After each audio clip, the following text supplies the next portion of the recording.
Мұзафар Әлімбаевтың туғанына 100 жыл. Мұзафар Әлімбаев Қазақстанның халық жазушысы, мемлекеттік сыйлықтың лауреаты, 2017 жылы дүниеден озды.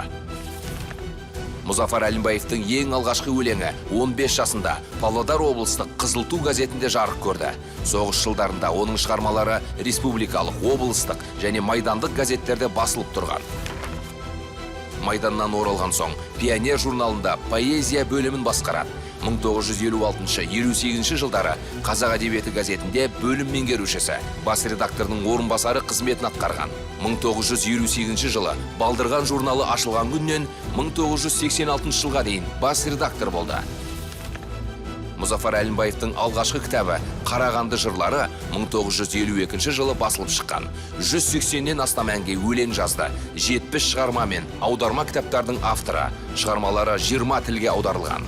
1982 жылы аспандағы әпке жинағы үшін республикалық Абай атындағы мемлекеттік сыйлыққа ие болды.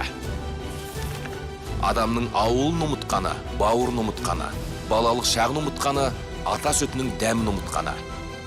Айна жетім, ақ жүздер үңілмесе, ине жетім, ақ көйлек тігілмесе, кітап жетім, жағалай оқылмаса, ту да жетім, биікке төгілмесе.